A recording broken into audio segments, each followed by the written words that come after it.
All right, everyone, it's that time that we look forward to each and every week. It is 5 o'clock. As I say, it's 5 o'clock somewhere, right? We just happened to hit the finish line on the East Coast a little ahead of some of my friends on the platforms. If you're joining us on LinkedIn Live, we welcome you. Same with YouTube Live, Facebook, our 3-1 group live page as well. Thanks for joining. I do this each and every week. It's just a chance to unwind here in my office, the ALS Association North Carolina chapter, downtown Raleigh, North Carolina. And our topic today, because it is booming in Raleigh and other cities across the country. What is it about businesses coming out of COVID and really turning it on? We're going to talk with my guest today. So we thank you for joining. You can give comments and questions down at the comments section as well, and you'll be able to watch this after the production as well. So let's get started.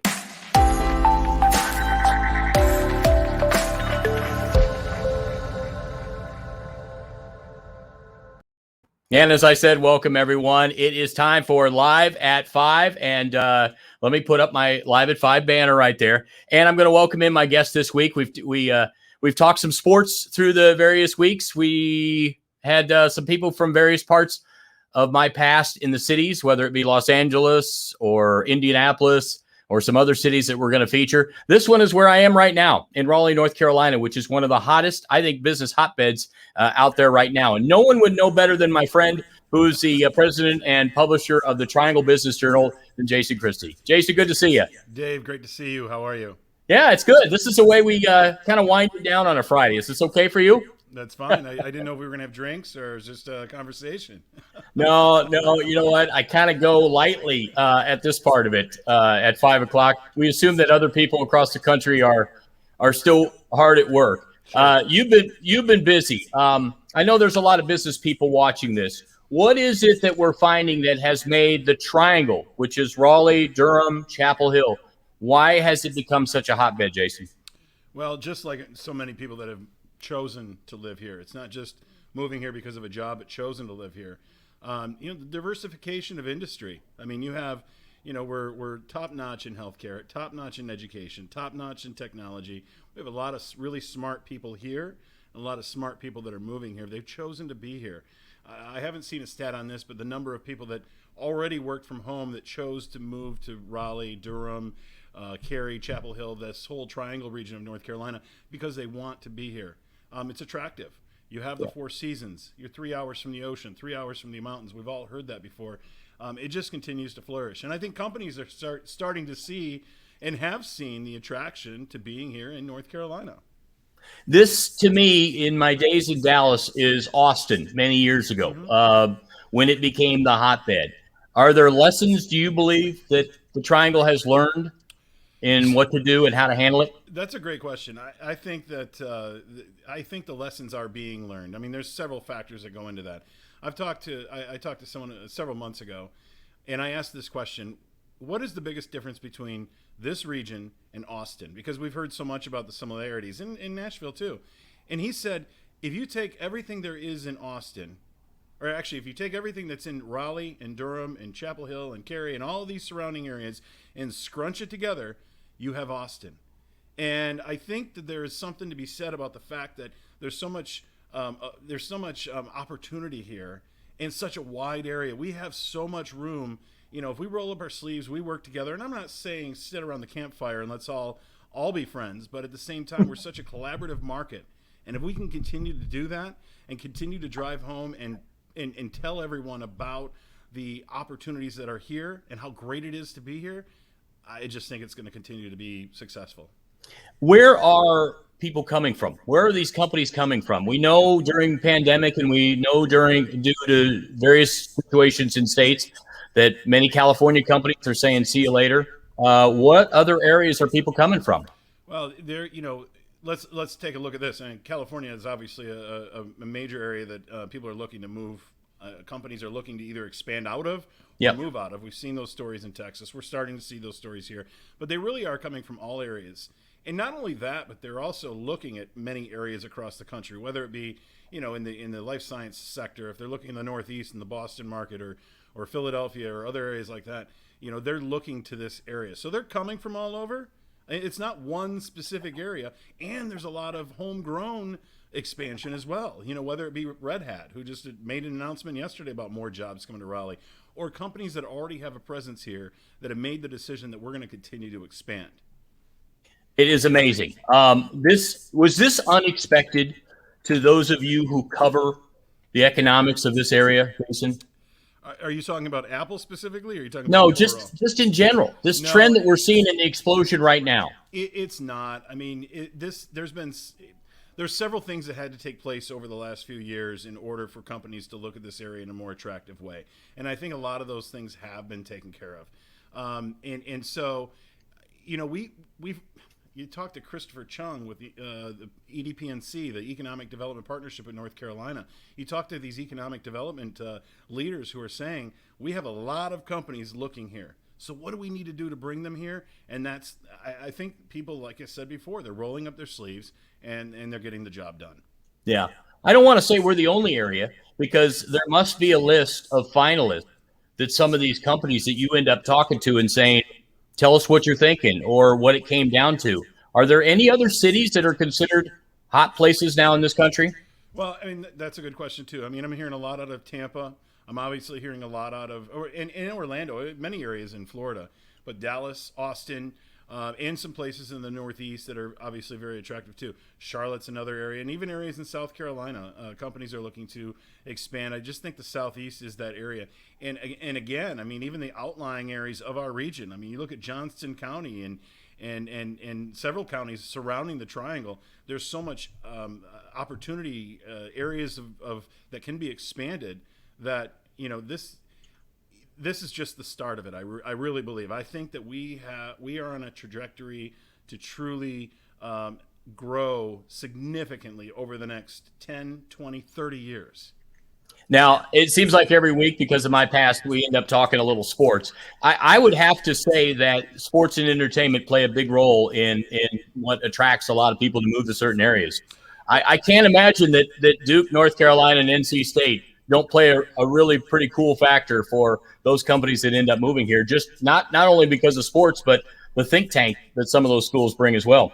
Absolutely. Higher education is so important.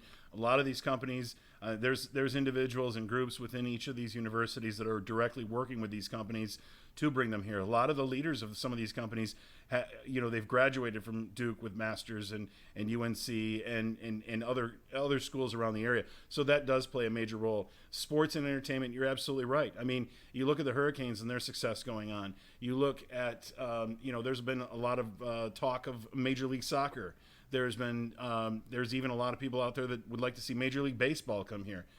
So that all factors in. And don't forget about esports. Esports is that industry that a lot of people don't talk about, but there's a small group of people that are talking a lot about it. Now, you all and a lot of other journals across the country have a job of covering the business in the area, which many of us are fascinated in. We count on. Take us back as a publisher to March of 2020, what you started to think, what was going to happen to content and what we saw in the business world and where we are today now. Well, it's interesting. I believe March 14th of last year, we all left our office here in the Triangle, and myself, 2 weeks and we'll be back, and then maybe a couple months, and then it was 6 months. Here we are now. We're starting to come back to our offices now. But one thing, I think in times like this, people go to what they're comfortable with. People go to areas of, where they can get their information. And where else are they going to get their information if they're not able to leave their home than to come here and look online or look in their print publication that comes out every week. And I'm not just talking about us. I mean, there's media, media in general, has grown. Our audience continues to grow on an annual basis. And I know a lot of media outlets have experienced the same growth. So this year, as we continue to come out of our homes and business resumes, and for some business never stopped, it just continues to be. We continue to see growth all the way around. You and I go back to all my reporting days. When you talk to people, you're trying to find out what they're thinking. What do you think in the return to work? Not just in our area, Jason, but those of watching across the country. What do you think has kept up CEOs at night, worrying about returning to work? Well, I think one of them is, the vaccination story. The vaccination, can we or should we require our employees to do it or not? Um, in addition to that, you look at, the return to work. People have grown accustomed to working from home. We've realized that companies can have their employees work from home, and they're as effective. I saw someone the other day. It's like, it's not return to work because we've been working. It's return to office. What does that look like? And I think it's going to look different for a lot of different types of companies. Some, you're not going to see anybody return until 2022. Some you're going to see, voluntary for next several months. And then there's some that, will go back to work. But I think it's going to be all over the board. And even we have to think about those things too, because, someone that works for a company based in Raleigh, maybe in Naples, Florida, I don't know. Yeah. And they may be working from there. Are they local? Are they, so there's a lot of things to think about along the way. Yeah. I mean, some of these companies have so much stakes in the game. I think timing has to be impeccable. Once again, I ask you, are you surprised at the timing now? I mean, they've obviously all consulted with a lot of different experts out there to know this is the time to move. Or, I mean, are you just surprised at any of those things that are happening now? I'm not. I don't think. I don't think I'm surprised by much anymore. I mean, look what we've been through over the last year. In fact, I just said to my wife the other day that we've been here in our house for a year with our children in remote learning, and it doesn't. Looking back on it now, are we going to look back a few years from now and say, "Remember that time we all were home for a year?" So when you talk about surprises, no, I just don't. Nothing really surprises me. I think each company and each industry has to look at what's best for their company and their employees. Employees have to be top of mind, and their physical and mental health and their family situations when you're talking about. I mean, look at the number of opportunities that are available out there that just have not been filled yet. Yeah. People have the ability to choose where they want to work, so you have to make sure that you take care of your employees. Did you grow up a newspaper guy? Dave, funny story. I was sitting in my high school cafeteria in 1992. I did a lot of high school sports announcing, and my athletic director came in and said, got this new community newspaper coming to town. They're looking for a sports writer. I was never into sports up until that point, never wrote a story in my life, and I said, yeah, sure. And that's kind of been the story of my entire career. I've always thought to myself, am I ready for that? And then I've taken the plunge because I believe in doing what others say can't be done or think that can't be done and proving that it can be done. So from there, I did sports writing, went into sports editing, realized this new great thing called the internet, launched a daily online news website based off of a weekly publication. And those sirens are in your neck of the woods, not mine. Yeah, those are right outside mine. But just great experiences along the way. I mean, I'll never forget my first round of golf was in 1997 when I did a media tournament for the Buick Open in Grand Blanc, Michigan, and they said I didn't have any golf clubs. They had to loan me some. And they said, you're going to be teeing off on 17. You're teeing off with last year's Buick Open winner Justin Leonard. Never golfed a day in my life. And I mean, so many experiences. I got told off by Tiger Woods that same year in a press conference. I'm like, yes, I got told off by Tiger Woods. I'm just a 20-something reporter, and so I've had some great experiences. I absolutely love sports now, but the trajectory of my career has just been media. I love media. I love everything about it. Print is not dying. Digital is growing. It's just a great thing.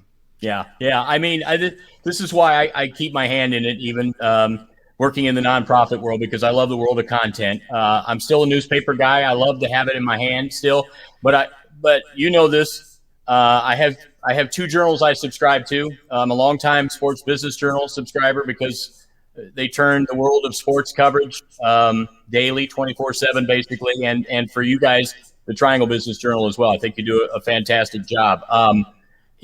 It's kind of what we found in the sports world during my years at ESPN. People would say fantasy football, it'll never make it, and then it became intensive coverage has to be around it. Now we're seeing it in the gambling world. Mm-hmm. It has to be intensive, specific coverage. That has to be one of the things that showed you guys that there's still something there, because we want good quality coverage that covers business. Is that true? It is so important. It really is. And when I look at the size of my staff compared to other, media outlets across the area, we're not the largest. But with what we do and what we focus on, we do it for the readers, and we do it with such passion. The entire team. And this isn't a commercial for the Triangle Business Journal by any means, but every single person that works within our organization does it because they have a passion for what they do. And it's the thrill of the scoop. On the sales side, it's the thrill of the sale, and it's the ability to inform, educate, and communicate with business decision makers wherever they might be, whether they're reading the print publication, they're looking online, or they attend one of our events, whether it's virtual or in the future live. What's interesting is, and let me remind folks, you'll be watching this later probably, but if anyone is watching, maybe you're in the business world, maybe you have a topic or a question, go ahead and put it in the comments section as well. Jason, I think no matter what city I've been in, whether it's Indianapolis, living in Portland, Oregon, Los Angeles, Dallas, there was always talk of infrastructure needs, whether it be the fast rail in California or metro service in Dallas. What issues are we facing? Not just us, but a lot of cities in the next 5 to 10 years. What do you think will be the main infrastructure topics that we'll be discussing? Well, I mean, the needs, the utility needs, number one, but also roads, commuter. It is so important, and it is imperative to our future to make sure that that's taken care of. I mentioned Michigan. I grew up in Flint, Michigan, where a majority of the people that lived in the county I was from worked for General Motors. 80,000 people. Now today, that's around 8,000 people, and people are waiting for General Motors to come back. So right now, you have not enough people. Too many people and not enough opportunity. Here, we have so much opportunity, and we don't have enough people. I was reading a report the other day that said if we continue on the same line that we're on right now, by 2030, we will be short 400,000 people for the amount of many positions that will be available. So we have to prepare for everything. So those things like commuter, all utilities that are associated with development, roads, they have to be maintained. They have to be built. We got to be smart about it. We can't just let every willy-nilly thing come in. No, I think that's fabulous. I mean, who pushes this? I mean, who leads us through progress over the next 5 years in these issues? Well, let's just say it's everyone's job, and not that you can't have too many cooks in the kitchen on this one. It's your job. It's my job. It's our job as leaders. It's the people that are looking toward the future, the ones that have children that are growing up in this area. It's the ones that plan to raise a family in this area. We all need to speak up. And be honest, I mean, it's not like it's a bad situation. We're in a fantastic situation, but we have to make sure we're forward thinking all the time. We have to be that next step ahead, or else we will not be able to succeed with the trajectory that we're headed. All right, let me ask you a few fun topics now. One of the things that I like that you guys do is you host various award shows, various recognitions. One of them that I haven't been asked back, so I must have not done a very good job. But you and I got a chance to be with you actually for the Best Places to Work awards in our area. Yes. I was amazed at the fun that these people together were having. What are the common characteristics do you find in the winners of the Best Places to Work? Probably anywhere in this country, probably would all be the same. Sure. The people that win, the companies that win Best Places to Work are full of employees that care about their company. They care about the community they live in, the whole live, work, and play montage that we talk about. And it truly is. I mean, that's one of our more fun awards. And Dave, we're still a few months out, so don't worry. But, that's something that we're looking at a virtual setting probably for this year. We're not going to put 500-600 people in a room this year, I don't believe. I don't know if we will or not because of the tight quarters. Maybe we will. Announcements change on a daily basis. But with events like that, we just announced 40 under 40 all week this week. And these people care about the community. They're not involved in nonprofits and community-related activities because of the company they work for. They're involved because it means something to them. And that is what really sets these people apart here as well as across the country. You know what? That was my next one. What are the characteristics of 40 under 40? What are we finding in the young leaders out there? I say young because they are really. they are embedded in the companies they work in and want to move forward and lead those companies. And I'll tell you why I say that is because you know how old our oldest 40 under 40 honoree is? Mm, Just right turned at J, just turned 40. no, I'm sorry. The oldest honoree over Oh, the years, so 21 just years. okay, 60. 21.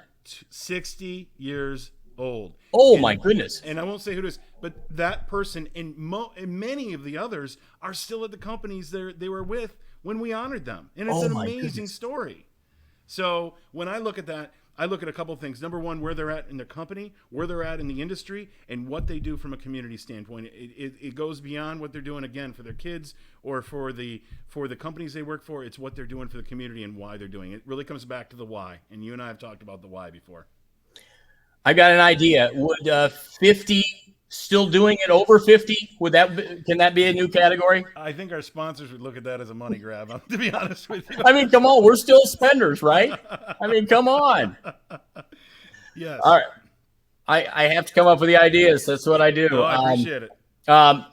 Alicia, thank you for watching. Alicia's my former colleague out in Los Angeles. So her biggest challenge day to day was being 2 offices down from me and putting up with me singing rock songs every time I walk by. What is your biggest challenge on a day to day basis? She wonders. Great question. I think it's right now it's employee health and employee well-being. It's not a challenge per se, but it's always being mindful of that. My day is different every single day. If I'm not doing a video interview or pre-recording an event right these days, I'm talking to someone in the audience. But really, it's not a challenge, but it is top of my mind on a daily basis. Is making sure the employees and the people that work for us are happy, they're healthy, and assisting wherever I can.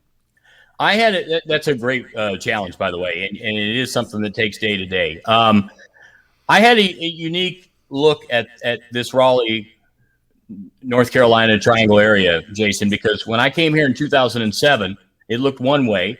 I came here as co-founder of the Fan 99.9, Mm-hmm. and then left for 6 years and came back. And very few places have I ever been that when you leave and you come back, it's gotten better.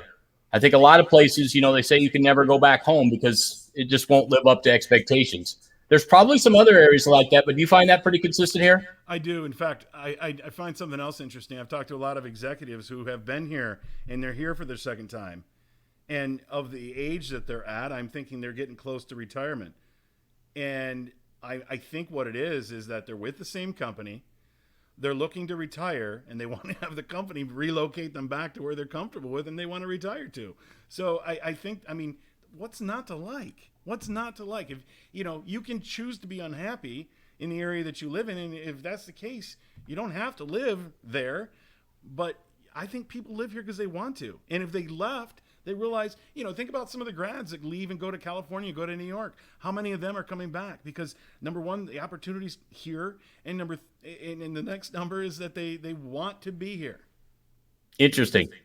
I was joking when I said the 50 still getting it done at over 50 or the 60 under 60. But do you think the growing trend will continue to work longer into our latter years? I think so. I know I'll probably be working well into my 70s, the way things are going right now. But and I don't think there's any problem with that. I think that I know a lot of people that are older than I am that still continue to come up with great ideas, and they continue to lead their companies in a way that I think can still teach some of the younger crowd what they need to do. Yeah. Well, Jason, I really enjoy. I'm me. I'm all about partnerships. I really enjoy what you guys do over there. You know what we do here at the ALS Association, and just like me, you have a why and an interest in what we do as well, don't you? I do.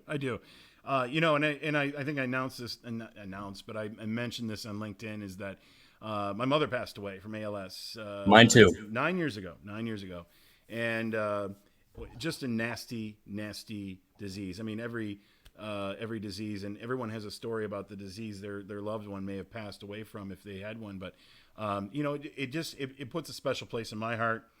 for what you do and what the ALS Association does. So whenever you're doing something, and I was told when I came to this market, get involved. And I have to be a little bit agnostic with nonprofits that Sure I work you do. with. I love everybody, but ALS Association means a lot to me personally because of the personal effect that it's had on me. Well, that's very interesting you say that, because you know what? I talk to a lot of other nonprofits because we need to compare notes. There's a lot of people that support a lot of different things out there. It's another reason why we try to partner. I try to partner with other 501(c)(3)s, like the NFL Alumni Carolinas chapter that we're doing Monday night in Charlotte at the Top Golf Challenge, because it affects many people. And in that particular one, it has affected a lot of NFL guys, and we're honoring Dwight Clark that night. So I appreciate what you do. I hope we continue to partner, but more so, I just wanted as a friend to come on tonight and talk some issues in the business world. Thanks so much, Jason. Not a problem. But before I go, have you told your audience about the business challenge that you are working on right now? No. You know what? I will definitely do that, because and I'll even put up the link. Okay.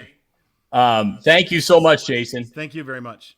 And I'll talk to you soon. All right. Take care. All right. That's Jason Christie. He is the president and publisher of the Triangle Business Journal. And I did that because, there's just a wide range of topics, friends that I have. Folks, when I first started doing this 7 weeks ago or whatever, 7-8 weeks ago, I just said, I love getting guests. I love talking and interviewing people. And that's, and I still think there's a need for that, even after my days of broadcasting and now what I do. So I realized that I didn't need a book of contacts. You're right here. And there's so many interesting people that I'm associated with. Let me just tell you, over the next month, I'm trying to make them a variety of different subjects. And I hope you found something interesting there, because I think the business world is fascinating.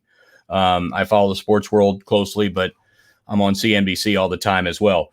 In a couple of weeks, I'll have the great Andrew Bernstein. Andrew is a Hall of Fame photographer who I'm not sure if I ever worked an NBA playoff game in all my years where Andrew wasn't on the sideline. He is enjoying the NBA Hall of Fame activities this weekend, in which I wish I was there because the honor is going to Kobe Bryant, much deserved, and we obviously thought he'd be there to make his speech someday. But Andrew will have some incredible stories. He did a lot of collaborations and projects with Kobe, and I got a chance to see him during my years on the Lakers broadcast. Stacey Sager will be joining us in our next month. The widow of Craig Sager, my good friend who lost his battle to, and we'll talk about blood cancers and things that she's trying to do to keep Craig's name out there, and the support that they get as well. Also, my friend Craig Can. He has a book, Can You Get Our Attention? You saw him on the Golf Channel for many years, host of Sirius XM show. He'll be by as well. So we're going to do that each Friday. I don't know if you saw last week's, we had a hoot and we went like a full hour. And so we had a blast with the former sports anchors in Indianapolis. And if you didn't get a chance to see the great Mark Patrick, spent many years as a character on the Bob and Tom show. If you didn't hear his impression during a Bob Knight story, or his impression of Dick Vitale, getting him to do an impression in front of the person that he was doing the impression of, you have to look that up. Please watch those past episodes. As Jason said, we are doing the Business Community Challenge across North Carolina to show support for our walk coming up on June 26th. What we're asking companies to do is step up and for a donation of $2,500 or more, we're featuring them in a full page thank you ad in the Triangle and the Charlotte Business Journal and the Triad as well. So we hope you're a part of that. I also wanted to tell you, because I'll be in Charlotte, how crazy has this gas situation been in your area? It really hit us hard in North Carolina. So we've been planning. My colleague Gerald Talley, who was listening a little bit earlier, Go Pack, he said, we've postponed this thing a couple of times through the pandemic. So everything looks good for Monday night. We'll be in Charlotte, and there are still a couple of single and pair tickets left. But we're going to be at Topgolf having a good time with the NFL Alumni Carolinas chapter. But this time, what I wanted to tell you is we did something very cool. We're doing an online auction on a new platform we have. So you can go to ALSTOPGOLF.GGO.BID and you can also bid. You don't have to be participating that night, and you can bid on some of the items. But one of the items is a 1 year membership to the Dormy Network. And the Dormy Network is an unbelievable golf membership package. It's 1 year. It allows you, it's valued at $21,000. So when you go there, you might like to be a member of a club. So it includes the initiation fee. It includes the 1 year, and you can play the Dormy Club in Pinehurst. You can go to Ballyhack Golf Club in Virginia. There's just an amazing amount of things. I think that I had it here. Yeah. There's Ballyhack. Just a beautiful course. But this is going to be one of them. And then there's a stay and play package on there as well that is valued at $3,400 that allows you to go and stay with a group of four and play at one of these courses. So you can bid on those just like all the NFL alumni and the golfers that we'll have on Monday night. So we think that's kind of cool. And but yeah, this gas thing has been crazy to see people in line. So I'm doing something I haven't done in years. I am boarding the Amtrak train on Sunday afternoon and hitting downtown Charlotte, taking it via rail, just so I don't have to worry about trying to find a gas station along the way. But we're going to honor Dwight Clark that night. His brother, Jeff Clark, Eddie DeBartolo, wishes he would have been there or could be there, but he's unable to make it. But we're going to indeed honor Dwight Clark, who was the recipient of a touchdown pass that became one of the most famous plays in the catch of all time. Unfortunately, the team that I was rooting for, the Cowboys, had poor coverage in the secondary, didn't they? Safe to say. But Dwight made a heck of a catch, and he lost his battle to ALS, and we're going to remember him and honor him that night as well. So that's a little bit about what's going on in my world. I hope you had a great week. Tune in next week. I think I've got one next week. I'm not going to do one on Memorial Day Friday, the Friday before Memorial Day. We'll take that off and rest a little bit. But as you can see, working hard to get some good guests for the month of June. Some you may be interested, some you may not. I just hope you find these enjoyable. So thanks so much for watching today. Thanks, Jason Christie, for joining from the Triangle Business Journal. And I hope you have a great and blessed weekend. Thanks, everyone, for joining on these platforms.